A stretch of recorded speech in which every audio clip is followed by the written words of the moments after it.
All right. In such ingratitude, after all the times I've saved your life.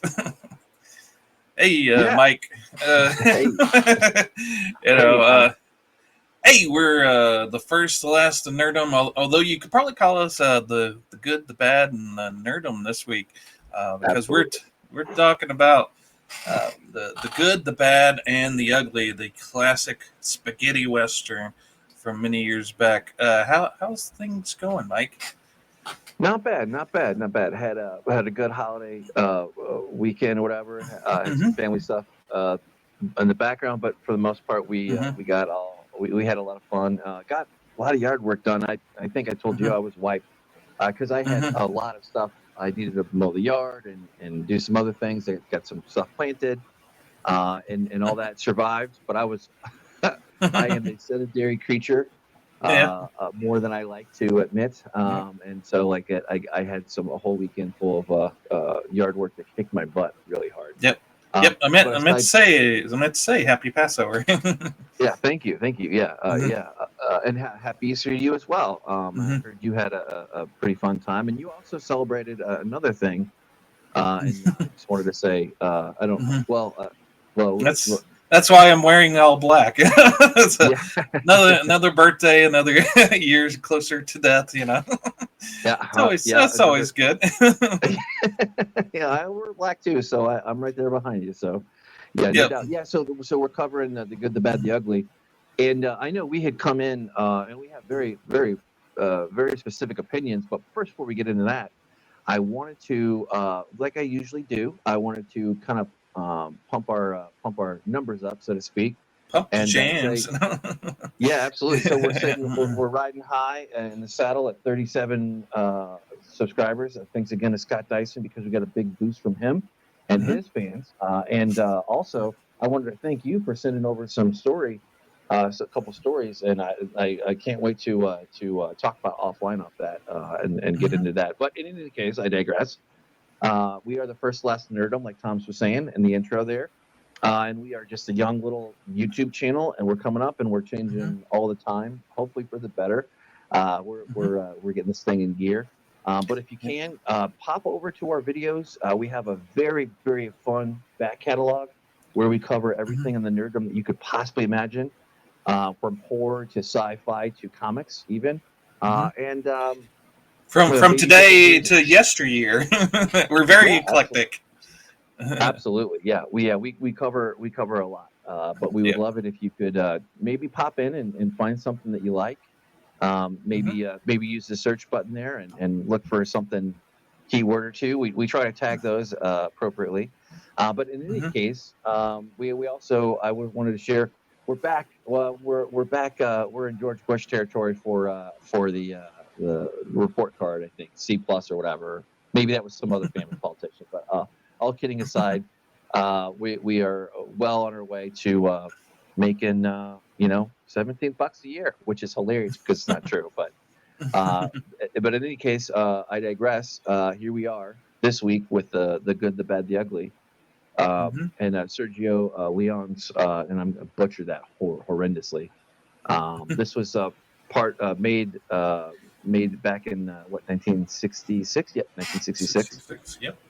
Yep, and just wanted to say I had this was fun, and we had this on the docket for a little bit now. Yep. And if you could kind of take me to where you kind of the first time you saw something like this, or what Yep. your appeal was, or do you have any memories or fondness around this? Because I certainly do. Yeah, it actually I ran upon it later in life. Basically, my when I was young, basically the westerns I thought of were on TV. You had your Gunsmoke. I had reruns of Gunsmoke and Bonanza, and it just seemed like very clean and pedestrian. And you had the guy get accused of something he didn't do, and the marshal has to figure out. And the only western I enjoyed was the Lone Ranger. Maybe because he's more of a maybe a superhero than than Sure, sure. than a western guy. So for the longest time, and then you see all these old black and white westerns on TV on reruns, and I just figured I didn't like westerns. much like I said to myself, I didn't like musicals back in the day. I just hadn't found the ones that I liked. And yeah, later on, once I got educated on film and whatnot, I realized that there's this whole thing with Italian filmmaking, and there's these crazy Italian westerns called spaghetti westerns, and so yeah, I kind of did a kind of back way in and got to know the trilogy of The Man with No Name, and arguably this is the best one, The Good, the Bad, and Ugly. So we picked this one, but in the future we may cover some others. In fact, I was talking with Mike, and I had the idea of a tour of Italy, which Yes. if Olive Garden wants to sponsor us, hey, shouts out to Olive Garden, we love you. But they have a tour of Italy where they give you a little slice of different Italian cuisine. So I'm picturing our good, the bad, the ugly as our chicken Alfredo, since there's not a spaghetti in the the tour of Italy, and then we'll pick our lasagna, which I'm thinking will be an Italian horror movie, and our chicken parm as our uh, Italian giallo movie. You have to say it like that, giallo. I learned that from another podcast. Yeah, giallo. If you call it giallo, you're just missing something. But but then as if you go to Olive Garden, you got to get dessert. You got to save room. So our last week of April, we're going to do an Italian gangster movie, and Mike's going to pick that for us. And we're saying since it's dessert, we can have anything you want, anything on the menu, so it could be an Italian American, gangster movie. Because I was looking, and there's not a whole lot of Italian gangster movies. At least I couldn't find a lot. So yeah, we're going to kind of keep it open for our dessert. But yeah, so that's what you have to look forward to this month. It's all Italian all month. So yeah, if that sounds like something that's going to be in your bag, then definitely check up with us later on. But despite all the fluff, what was your introduction to westerns? Yeah, and actually, if you have suggestions for your favorite kind of gangster movie or whatever, or your favorite Hmm. whatever, put it down in the Hmm. comments. We'd Yeah. love to hear back from the Yep. community. But yeah, going back, so I saw this. I saw this one with my dad growing up when I was fairly young, early teens, something like that. And so it kind of like it stuck with me. And then years later, I revisited. I really rediscovered it. And when I did, I was blown away. I actually would go so far, and I am a big sci-fi nerd. That is my bread and butter. I love it. Constantly reading a sci-fi book of some kind at any given point. I love that genre. But surprisingly, my favorite trilogy, which is this is based on, or one of them, loosely aligned with all three, because what's his face plays the same character in all three of them. The Man with No Name. This is Hmm. it's famously known as the Man with No Name trilogy. Hmm. And Clint Eastwood. That's what I was. Good grief, right there in front of my face. But I consider this to be my all-time favorite trilogy of all time, which is really cool. I just think that it's just every single one of those films stands on their own, of course, but they all loosely are aligned with a theme, and it gets repeated. And Hmm. I mean, John Wayne's fine for westerns, and I have no bone to pick with them, but I tend Hmm. to lean on the side of a Clint Eastwood western that just gets me, and I love it inside and out. So I was really happy that we could jump on this because I know that there are a lot of western nerds out there, and of course, this is a Yeah. classic Yeah. movie. But Yeah, and it's a bit of an ode to my dad. He was a big into westerns. He always had his nose in a Louis L'Amour novel or Zane Grey novel.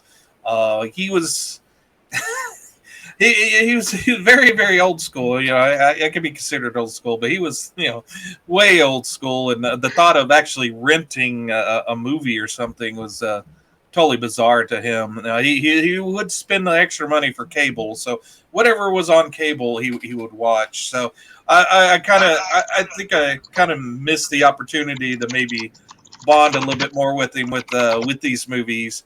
But I don't know if I could have convinced him to even go into the living room. He liked staying in his little cave in the bedroom and watched his TV. So I don't know if I'd been able to coax him out to watch a movie on DVD or something like that. Sure, But sure. yeah, I always when I watch a western, I think of him. So maybe that's something to Yeah, something as well.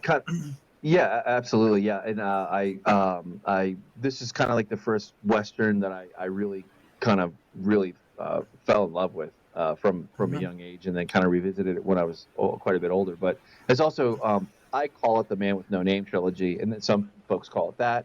Some folks call this is the final part in the it's also known as the Dollars trilogy, with a few Yeah. dollars more, excuse me, a fistful of dollars first, a few dollars more, and then the good, the bad, Mhm. the ugly. So this is a very fun, and of course, I believe Clint Eastwood famously wears that same poncho in all three of those films. Yep. Mhm. So you know that it's got some connective tissue, but it wasn't made. I don't believe it was made with that intent to have that. No, Uh, yeah. In fact, I think initially. I was reading that. Yeah, when the this third one came out, the since it did so well in America, it's the first spaghetti western to actually make a lot of money. Because I think they treated it when they filmed it as AAA big budget movie, even though it was a still on the cheap side for a Hollywood movie, but for an Italian movie it was expensive. But yeah, the movie studios that had it in America, kind of as a advertising gimmick, they advertised it as a trilogy with the Man with No Name. So because they re-released those first two movies after this was a widely successful, and would do like triple bill showings of it, Yep. that was out there. Yeah, and yeah, just to touch upon the plot of the movie, the plot is kind of meandering, which works to its benefit. Most movies would not work very well like this because Yeah. you don't actually get into the meat of the story until about an hour or so in. You're following these three characters that have kind of a marginal connection to each other, and so you're kind of like, okay, what does this all mean? And it's not until you realize that there's a treasure, and each of them have a piece of the directions to that treasure, that actually kind of develops into a working plot line. In fact, most movies start with the Act One, Act Two, and Act Three.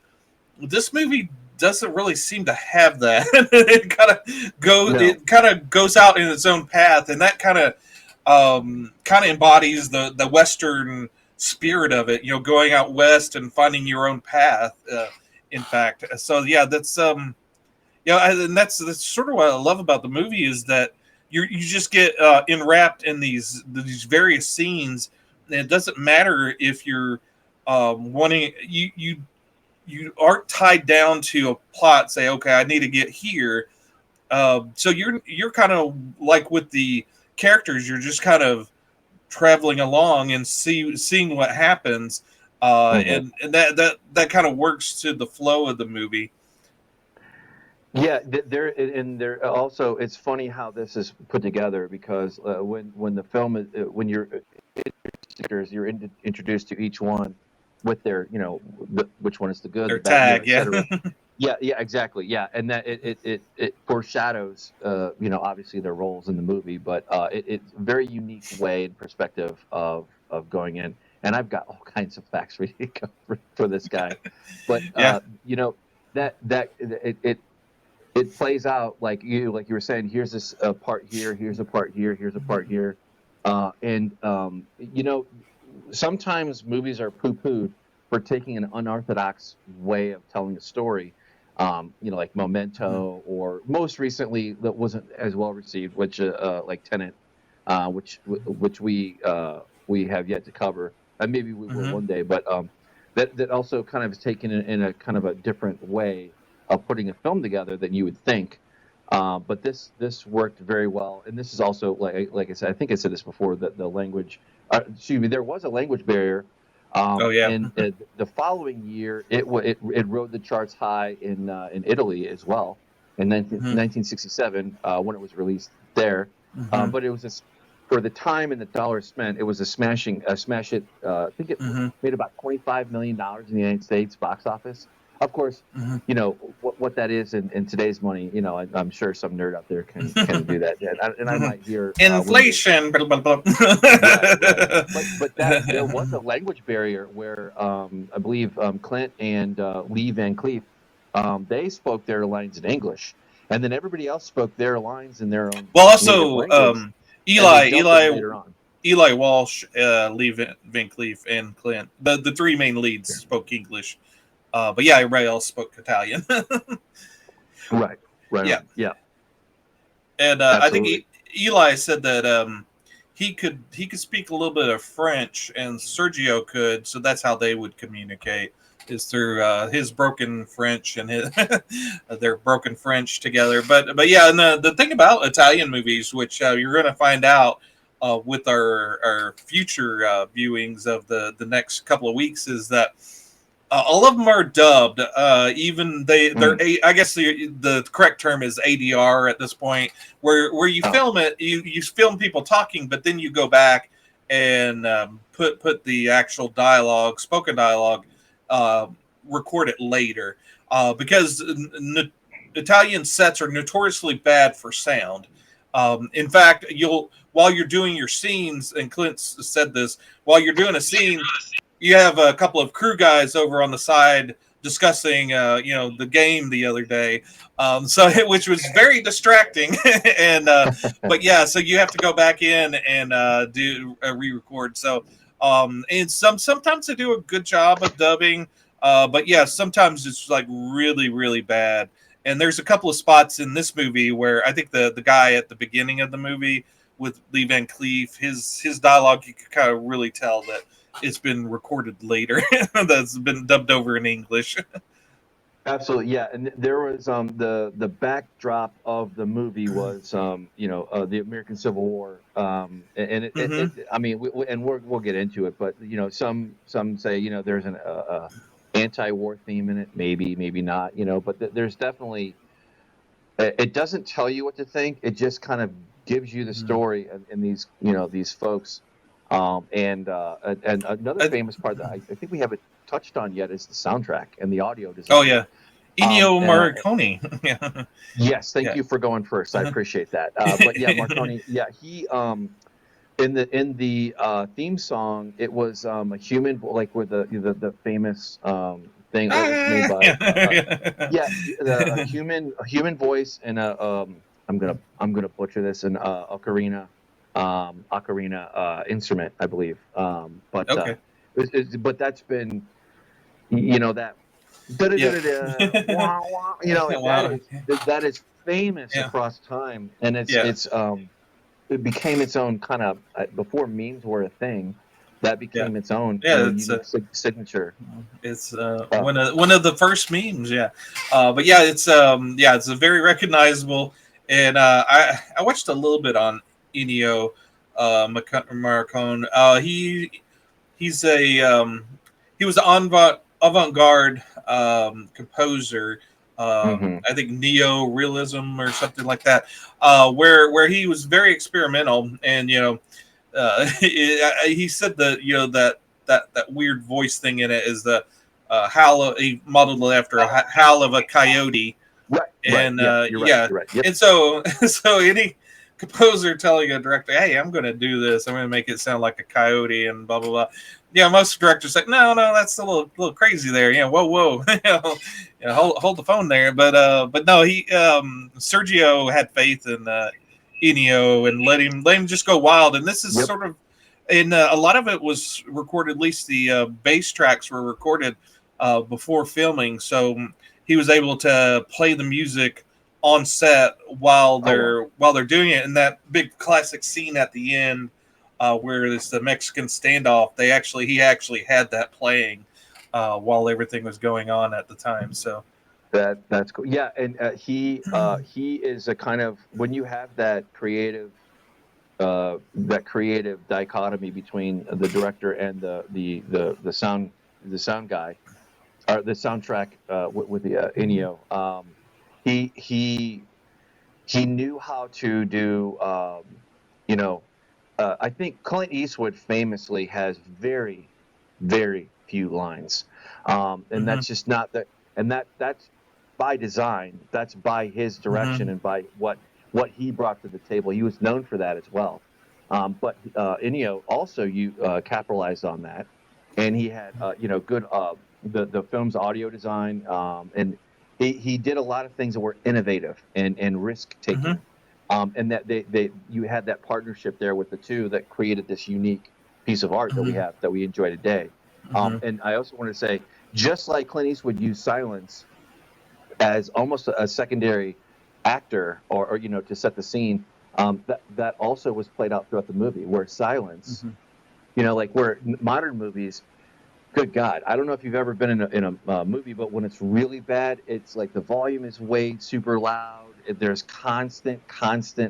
They hardly ever use silence nowadays in a film. And of course, if you don't if you don't stick the landing, that's going to kill your movie, obviously. But this is back when obviously they couldn't just throw up a big CG screen and just Mm-hmm. oh, we'll do it in post or whatever. That wasn't the case back then. Mm-hmm. So they really used everything Oh, of you're creativity. you kind of broke up there for a second. How about that? Sorry. A little. I'll talk a little bit.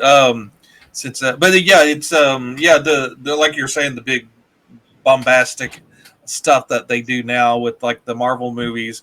I've said before, I can get lost in it, and I lose the plot a lot of times if it's just a bunch of people jumping around fighting. My brain just totally turns off, and I just can't follow that crap.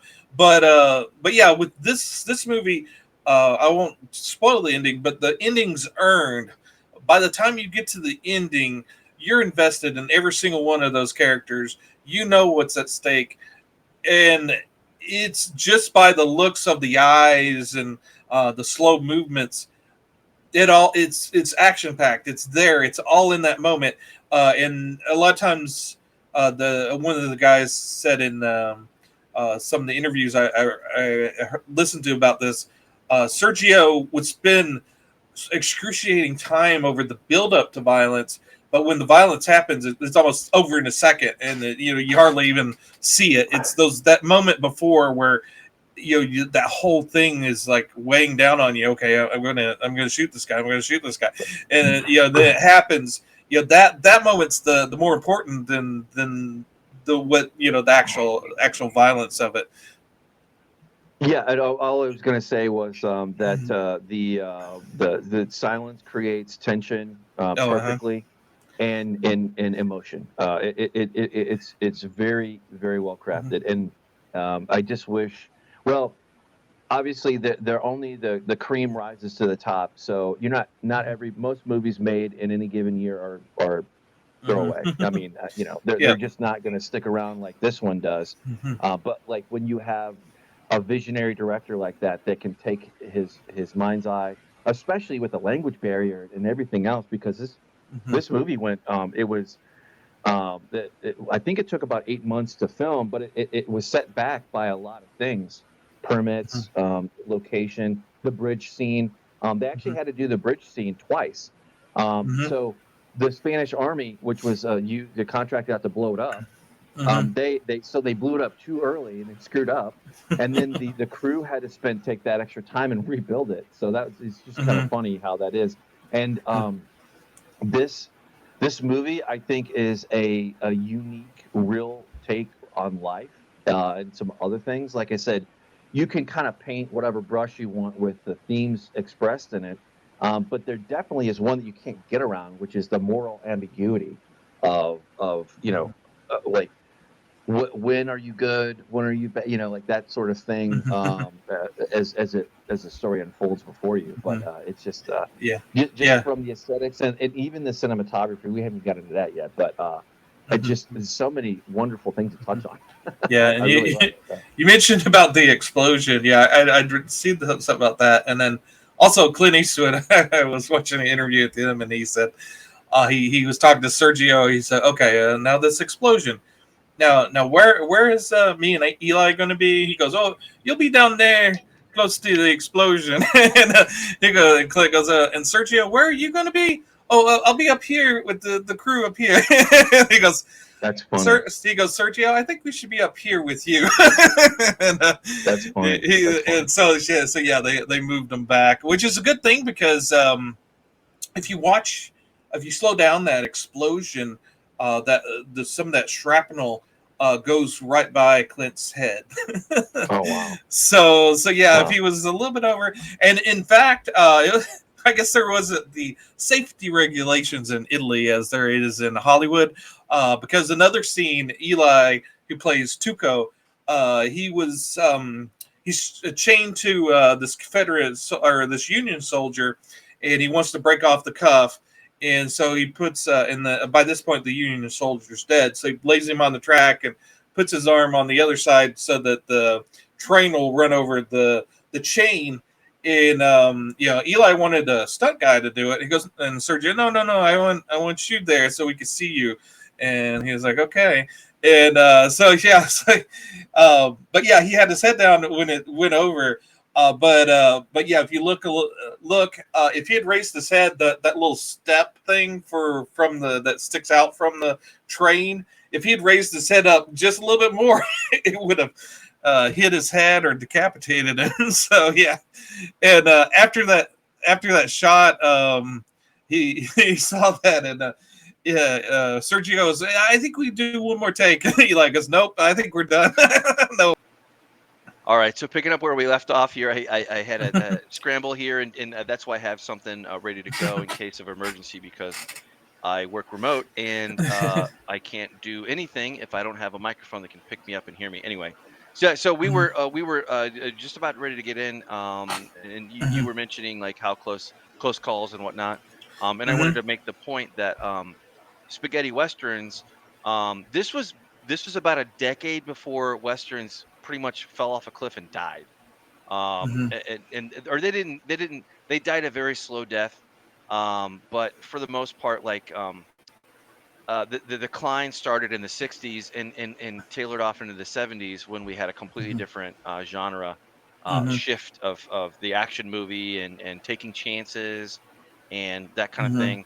The 60s and the 70s were known for very, very risk-taking behavior for that. But anyway, what I was going to say was, before it died in the 60s, it was far from dead back then. Of course, John Wayne could like the kind of a joke was John Wayne could like be eating a bologna sandwich in a cowboy hat, and it was iconic, and the Duke dominated. But the spaghetti western was how a European filmmaker perceived and kind of took up what an American Western looked like. And obviously, that goes hand in hand with the uniqueness of how this movie was created. This from the soundtrack, which we were just getting in very deep on, to out. And I think that is always cool, where you can kind of take it takes a whole genre on its head.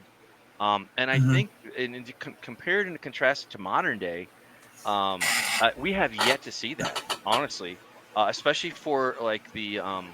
I would still argue that the superhero movie genre, as successful as it is, or comic book genre, whatever you want to call it, has yet to hit that maturity, because you haven't you don't see like, well, maybe the exceptions would be like Watchmen, maybe the black and white one with I think the one with oh god it was also based on a comic book. It was a black and white one with I think Jessica Biel in it. I'm Sin trying to pull. City, yeah, Sin Yeah, thank City. you. Yeah, Sin Yep. City. Yeah, so those were kind of unique and they were very successful, but they weren't like kind of taking that approach. And Yeah.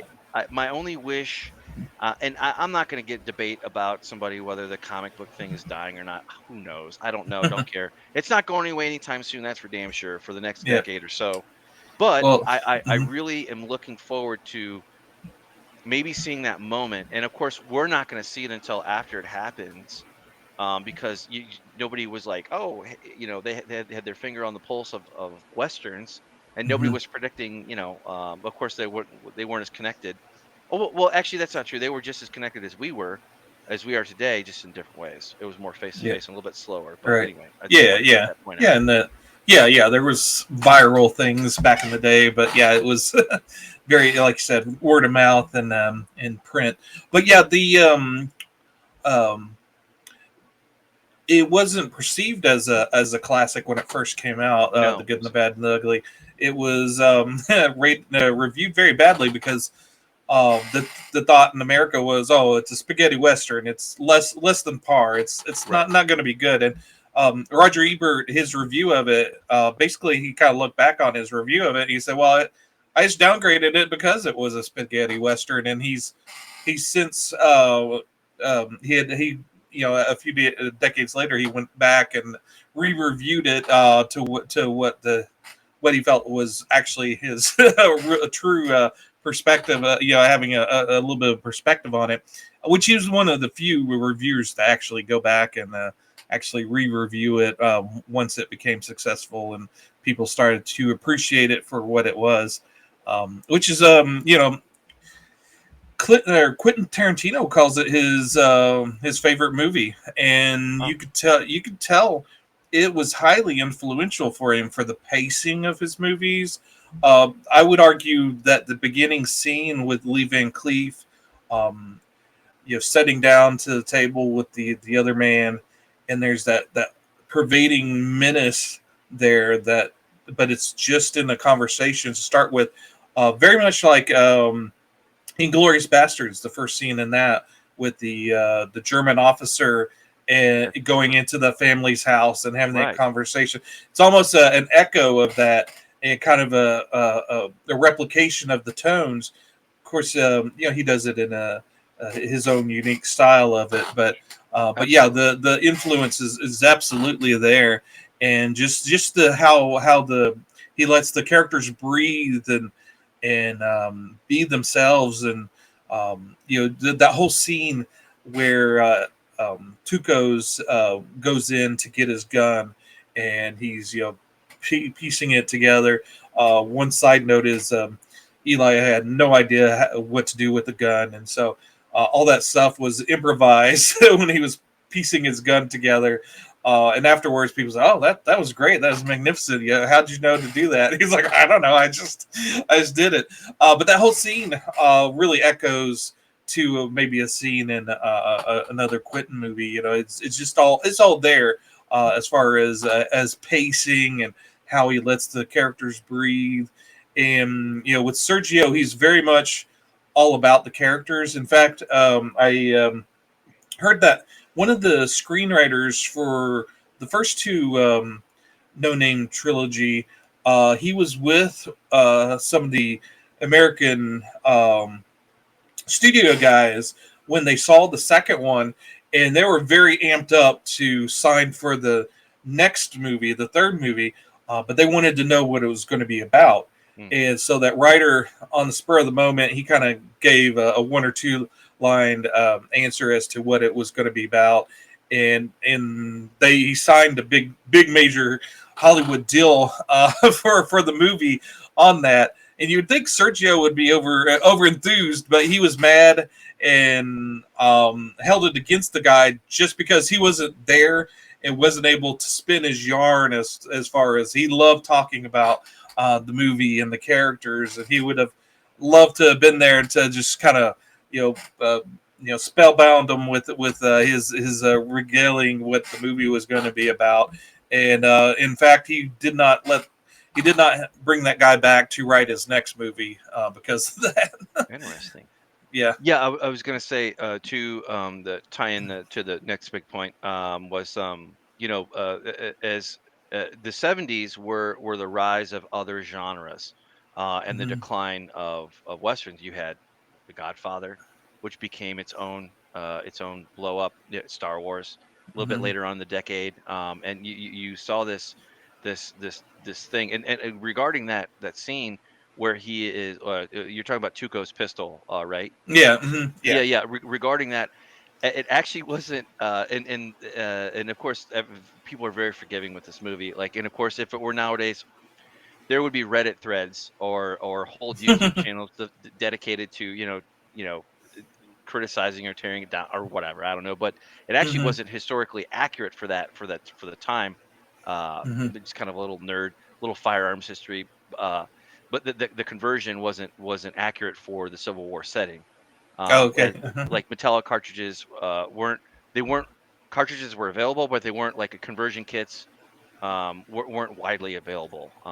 And of course, the repeating rifle was like something that was coming into its own um, in the decades before and after, and just rose to prominence until 1880s, 1890s. That became the de facto, the lever action type, cartridge. But anyway, just kind of fun things. There's all kinds of like historical things that are in Yeah. there. Another thing about Tuco's gun, if you notice, he has it on a leather strap. And that was I always kind of wondered why that particular character had it on a strap. But Sergio said, "I never understood how they could get the gun into the holster." He goes, spin it around and throw it into the holster. I can't do that. So he's like, yeah, Tuco's going to have it on a string, and he goes, he can just swivel your hip and catch the gun. And Eli was like, "I don't know about that." He goes, "Sergio, show me how you do this." And so Sergio swivels his hip, reaches for the gun, misses it, and it crashes into his crotch. And he's like, he goes, "Okay, you could tuck it into your belt."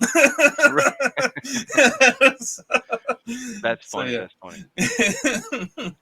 Yeah, and in the previous movies, this is the third one. Van Cleef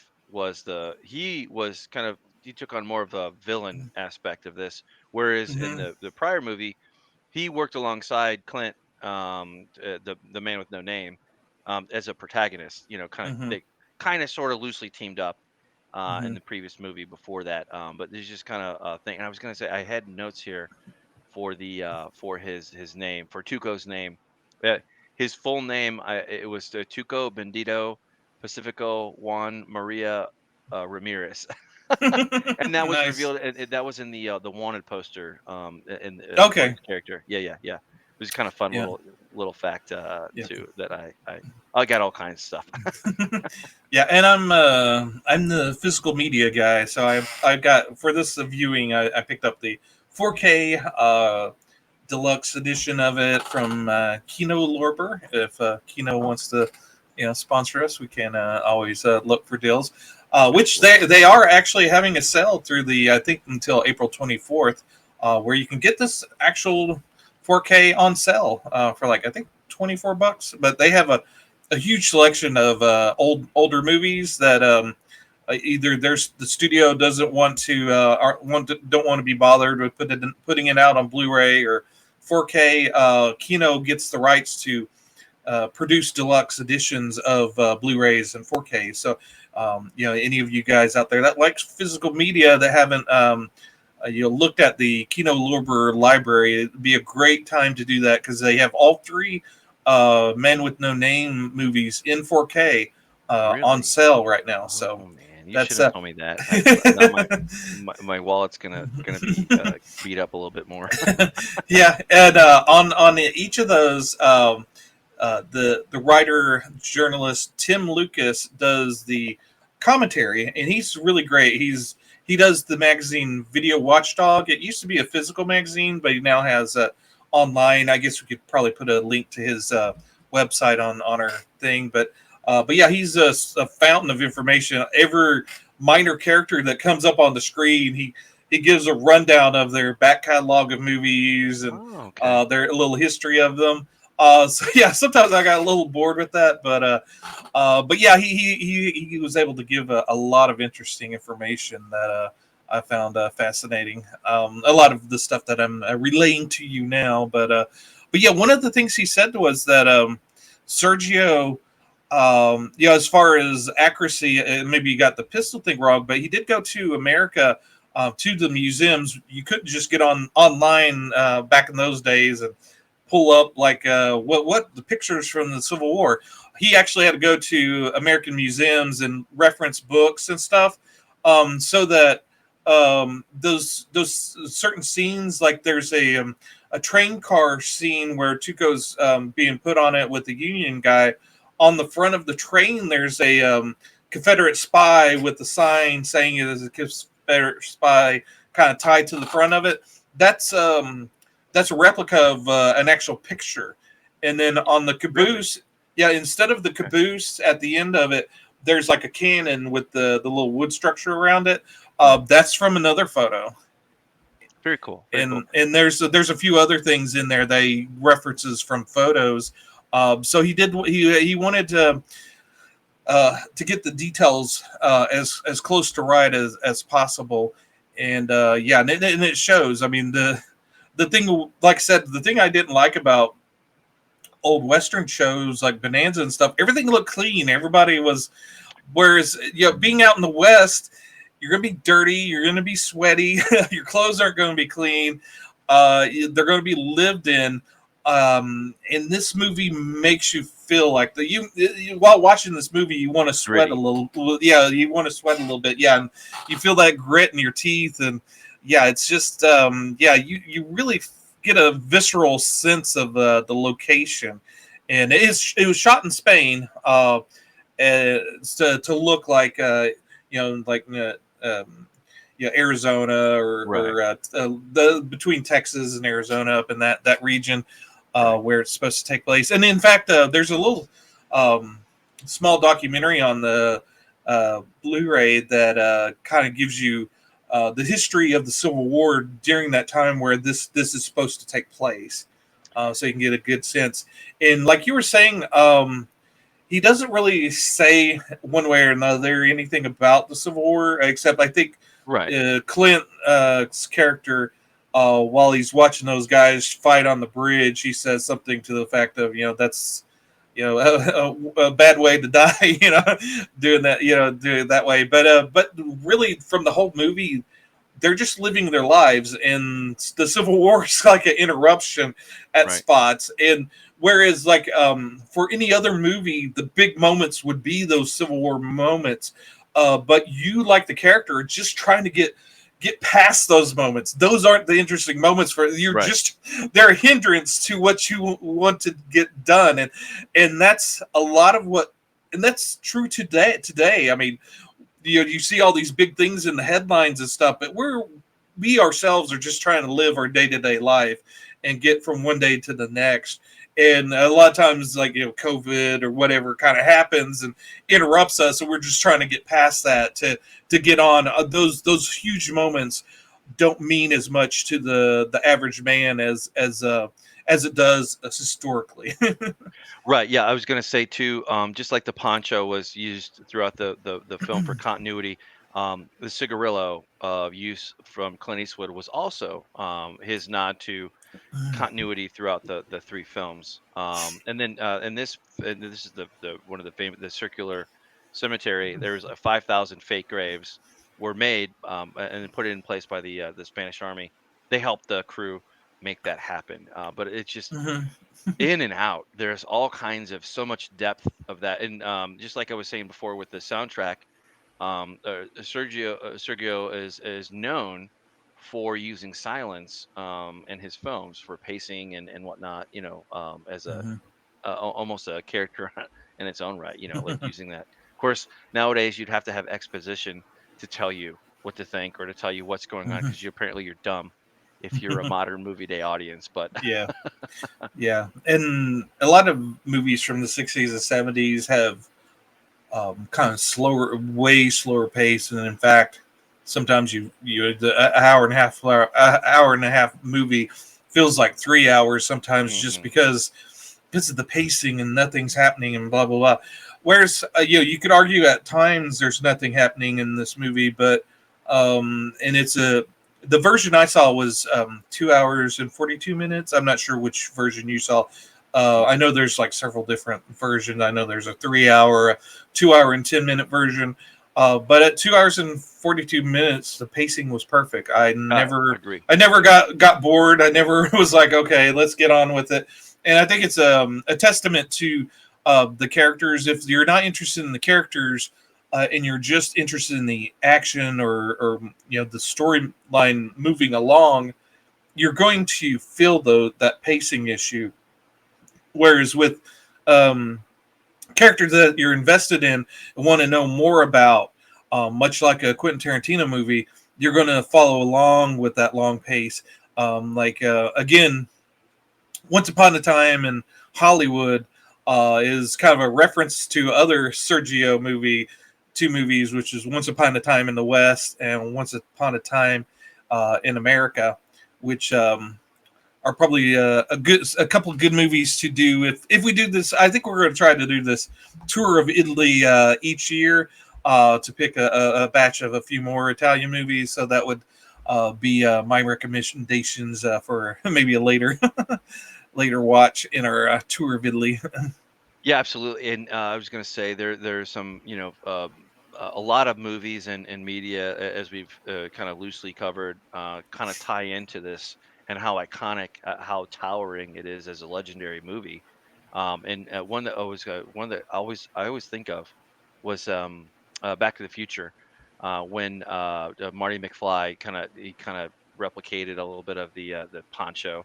There, he even gives Hmm. his name as Clint Eastwood, when and the a little bit more panned, not as good version of the Hmm. original Back to the Future, but the Back to the Future 3, where he goes back to 1885 or whatever it is, Hmm. and does that. But there's all kinds of borrowing, and sampling, I guess you could call it, to kind of throw it back. Yeah, yeah. I was the other day. I think it was earlier today. I was in a chat room and I saw someone had the name Arch Stanton, which if you watch the movie, you'll get immediately that name. But yeah, I was like, okay, I know where you got that. But yeah, so the influence of the movie kind of ripples to today. Like I said, even if if you even haven't even heard of the movie, hadn't seen it, the theme music will immediately put you in the mind of a western. Oh, absolutely. Yeah. Immediately. Yeah, and I remember watching this with my kiddos a few years ago, when they were a little bit younger, but they ate it up. You'd think that, oh, it's an old movie, and they're gonna get bored. They loved it, and so Mhm. that just speaks to its wide appeal and how Yep. good it is, and how, like Yep. you were saying before, we kind of covered this a little bit with Martin Scorsese's upcoming film. I think it's coming out this year, like, and how Mhm. long it is or whatever is what we covered in the grab bag last Mhm. week, or last couple weeks. But anyway, you don't notice the time when you're dealing with with great storytelling. This never Mhm. bogs down at all. Of course, you have to have patience, and I think most people do. But you just Mhm. kind of like let it build and just let the story unfold before you, which is exactly Mhm. how it should be. Yep. Um, and of course, every time, I don't know about you, but every time I rewatch this, I'm greeted with some new aspect that I'm just fascinated by. And I don't watch this all that, in heavy rotation. But I do revisit it, every 5 years, Mhm. 5, 10 years, something like that. You come back, and when we came up with this, I jumped on the chance to do it. Absolutely. Yeah. Yeah. And it was nice seeing this again. Each time I've watched it, it's in a newer format. Like say, yeah, I think the first time I saw it was on videotape. So you had the 4:3 aspect ratio that really cuts down the movie and butchers it. That's why I never really, there's like people that collected VHSs, videotapes of Yeah, I'm movies, and not. I never did because they No. never had the correct aspect ratio. I knew, it was letterbox, so when DVDs started coming out with the letterbox, I was like, okay, yeah, you got to have that. So yeah, so I think I saw it first on either TV or on videotape. Then I got the DVD of it, And then I upgraded to Blu-ray, and now I've got the 4K. And yeah, the 4K at this point is probably the best, obviously the best way I've seen it. I've never seen it in the theater. You can see all the wrinkles in the faces, the sweat, all the detail that wasn't visible on videotape and DVD. But yeah, it's a beautiful movie, shot beautifully. Those wide shots of the scenery, the vistas, like I said, the cinematography is like just killer. And he knows when to pull back and do the long shots. Yep. And then whenever to go in color. close to the go close to the eyes. There's one of the things I think I notice it every time and forget and notice it again each time. The Lee Van Cleef, one of his fingers, the tips of it was cut off in real life, and so you see that little stub there during that final scene where they're all reaching for their guns. And then it's it's like just these guys were men's men, you talk today about incels and people living in their basements and whatnot. These guys did not live in the basement. These guys were real men, and in fact, this movie is made up of almost all men. There's like two females in the movie, and I think obviously that was on purpose, and each female had a bad a bad situation in each scene. So there's the some of the crowd scenes where there's various women, but the women, but yeah, but yeah, this is mainly a men's movie and non-apologetic, just there. And then this movie's going to be here forever, and so anytime you need to get that sense of being a man, you can pop this in and get a real sense of it. Yeah, that's funny you bring that up because one of the Paul Chato, one of the YouTube folks that I like to follow, he had most recently had a video about that, and he talked about how it seems like there's this kind of poo-pooing of masculinity and men Mm-hmm. nerds and stuff, and boy, maybe that's true, maybe it's not, but you can definitely tell that it's lacking in a lot of ways Mm-hmm. in this, and it's Mm-hmm. unapologetic. It's there to tell a story. There is no message. It's saying Mm-hmm. aside from whatever you wanted to, whatever you bring into watching this film, and whatever you leave with is exactly what you want to have or get or Right. whatever, Yeah. obviously. Yep. And obviously it's to the test of time. Maybe that's true what Paul said, but I think that is a little bit true, especially when you have a Super Mario Brothers that just came out recently, and you had so many tie-ins with like physical media. You talk about that, like little knickknacks and toys and marketing and whatnot.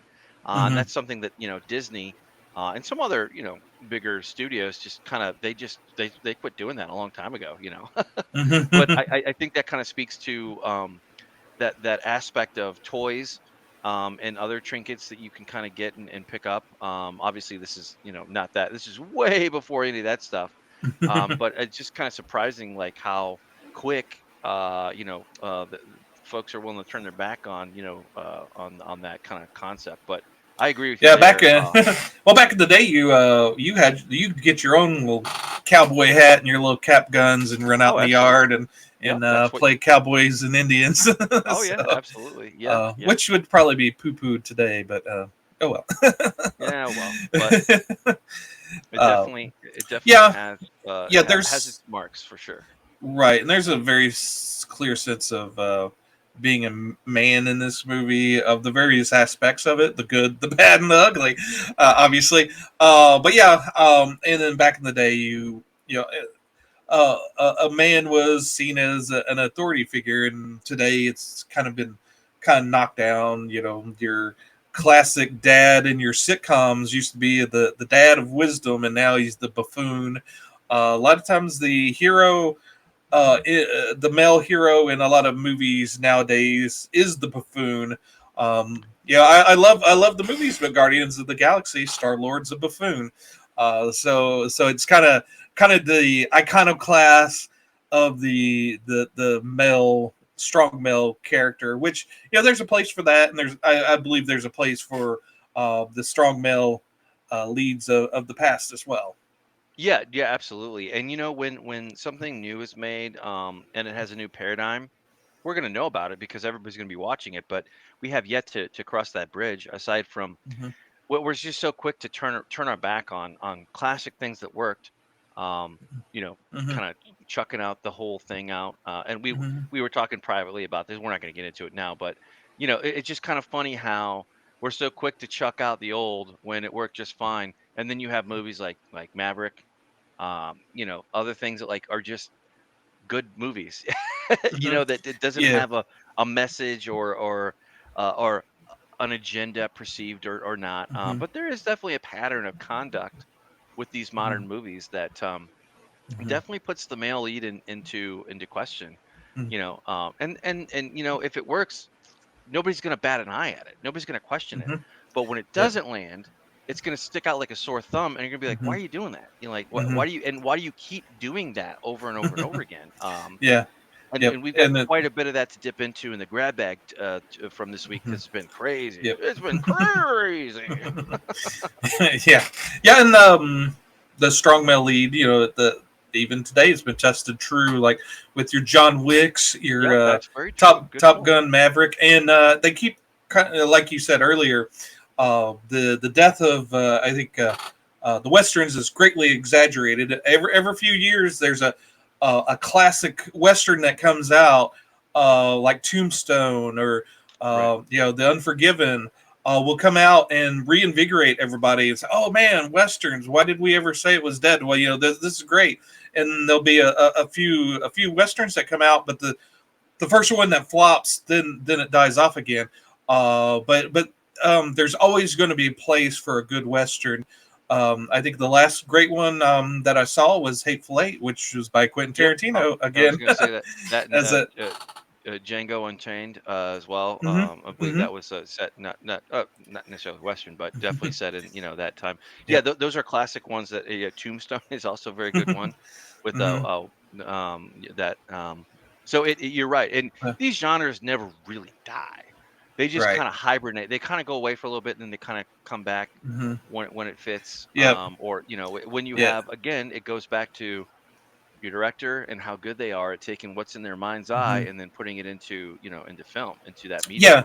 Yeah, and a lot of times genre is set dressing for what you want to say. If Very you're just true. trying to if you're just making a popcorn movie, the genre is what it's about. But if you're trying to tell something, you can actually combine genres. You could have a classically the show Firefly was a western in space, which worked True. worked really well. You could have a western. You can have a fantasy story that's kind of plays like a western. The first season of The Mandalorian's been was called kind of a western, Oh, absolutely. That's which works 100%. quite well. Hmm. Yeah, absolutely. So yeah, in even in video games, there's been some great westerns in that. One of the first PC games I ever played, and will always be in my heart as one of my favorite games, is Outlaws. LucasArts Mm, Outlaws. It's a first person shooter. You can get it. I've been tempted to get it on Steam or GOG. It's only like $6, but okay. the soundtrack on it is very reminiscent of a Mary Coney soundtrack. I was like missing that soundtrack while I was watching this movie, and those tracks are on YouTube, so you go in and play some of those and tell me if they're not inspired by this movie's music. But yeah, you're playing Outlaws for however many hours, and that music's playing the whole time, so you got hours and hours of just listening to that music, and it doesn't get boring. It's really good, one of the best soundtracks out there. And then even to today, Red Dead Redemption 2, it inspired me to pull that out on my PS5 and start Mm. playing it. I played it a few hours yesterday and just enjoyed being a cowboy again, shooting and robbing a stagecoach and just causing all sorts of havoc. Absolutely. Yeah, I'm not quite sure there's much more to add or subtract from this, but Hmm. we'd love to hear from the audience. Hmm. What's your favorite Western? Did you ever watch this? If you didn't, what were your thoughts and feelings on the first time you watched this? This Sergio Leone film. You know, Hmm. what what do you think? That'd be Yeah. great to throw that out there. And Hmm. I'm not quite sure. Like, did you want to cover anything else for this guy, or make a recommendations for anything else? No, I think I was going to pick our horror movie, our Italian horror movie. I thought I'd let the listeners know just in case they want to watch it, Sure. because it's an older movie. It's on Shutter, so it's easily accessible. It's called The House by the Cemetery. Hmm. It's I think I forget what year it came out, but yeah, if you don't mind, you can pull it up on IMDb, I guess, and show it off. But yeah, while Mike's doing that, it's if you made it this far, gosh darn it, you might like us. So you might want to give us a like, a thumbs up, a subscribe, and keep in contact with us. Like I said, let us know in the comments down below if you like us covering westerns.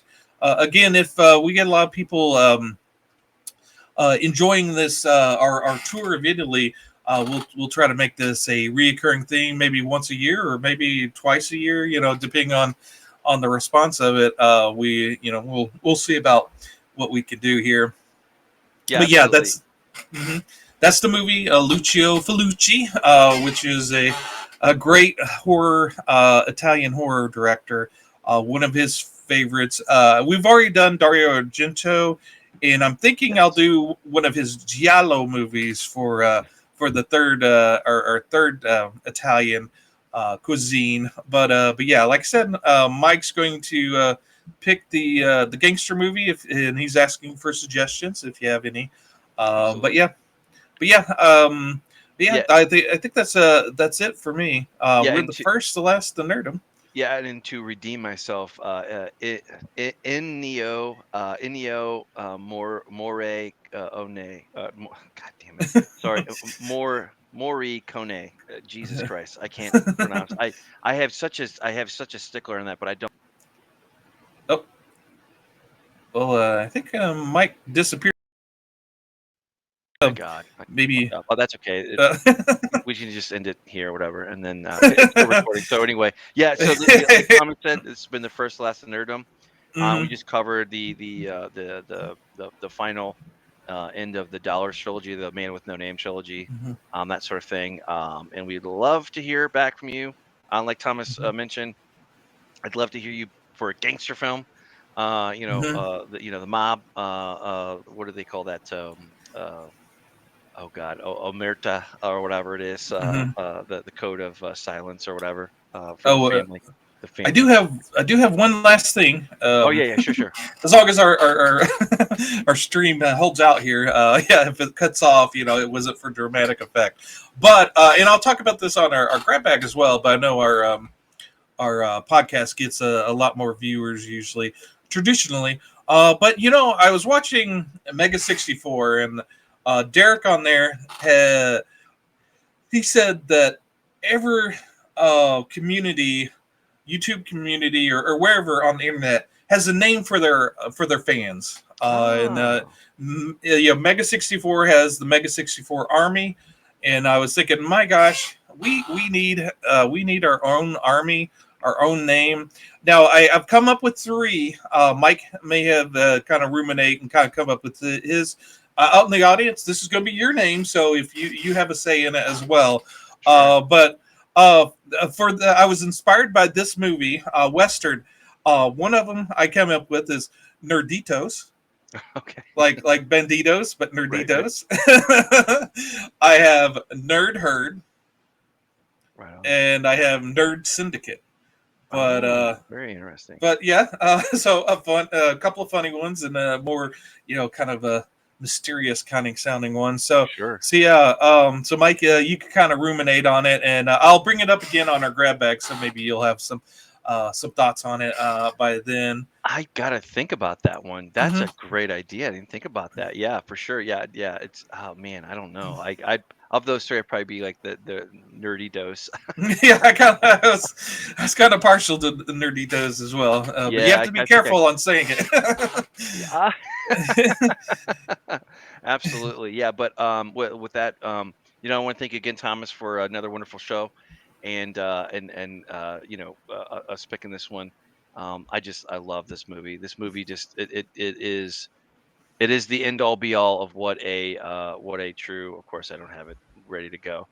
But the good, the bad, the ugly. You will not be disappointed, especially if you're not familiar with it at all.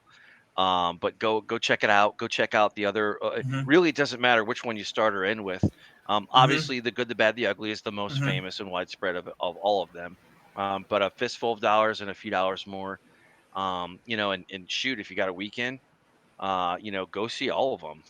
That you're not Hmm. going to be disappointed. And if you can, I absolutely recommend and second Thomas's physical media recommendation for a proper 4K treatment for this. Hmm. Plus, you get all the extra benefits of, you can really nerd out Hmm. and get down and gritty in the nerddom with those Hmm. director commentaries and Yep. little side features and Hmm. whatnots. But Yep. I was really happy to cover this. I hope we did it some kind of justice of some kind. Of Hmm. course, we're just letting it play here in the background. And it just again, this film couldn't be made like it was today. Hmm. Not because it was limited by the time, the era that it came from, and it even represented as well. And 20 years later, you had a completely different landscape for movies and Hmm. Hollywood in general. So Hmm. a time that will never come again. Although you kind of get that flash of brilliance once in a while. Every couple decades or so, you might have a good western that pays homage to it. Most recently, like you're saying, Quentin Tarantino. Hmm. He's a master of his craft, and Yeah. and he knows how to make a story. Of course, that Quentin Tarantino has its own unique flavor, and it'll be a very sad day when we can't get any more of his films. But once it's put out, it's out there forever. Hmm. Until World War III, and we don't have a glowing screen to look at, and everything's melted down. But that who knows? Yeah, Um, yeah, yeah. Quentin Tarantino keeps saying that this next one will be his last movie, and he keeps doing it. It's like I think he finally retired, but Ozzy Osbourne kept saying it. This will be my last tour, and then right, a year later, oh, this is going to be my last. right, I think Quentin's going to be much like that. I think he might retire for 2-3 years, but once he gets another idea, I'm sure, or he might go back into. He did write the novelization of Once Upon a Time in Hollywood, and I read that, and that was really good. So I think he has a career in the paperback novel business if he oh wants. yeah, yeah. And there's been swirling rumors like where he wants to do some kind of Star Trek thing. I don't, that's a rumor, but like that would be very cool and unique if that ever comes to pass. Really, it doesn't really matter. I haven't Hmm. seen his latest one, the book you just mentioned that Hmm. he wrote Yeah. made the film from. I heard few different things, but I really don't care because I'm a Quentin Tarantino fan, and we all have our Hmm. favorites. Just like we all have our favorite westerns. So this is I do one last thought I wanted to say that I just thought about, which is like this kind of, and I do not want to see any of this garbage on here. I don't want such a wonderful film to be ruined by some crap advertisement or shit from IMDb. But anyway, my point, what I wanted to get hit real quick before we left was, whereas the Duke, his movies, John Wayne's, were very simplistic and very one-dimensional, maybe two-dimensional.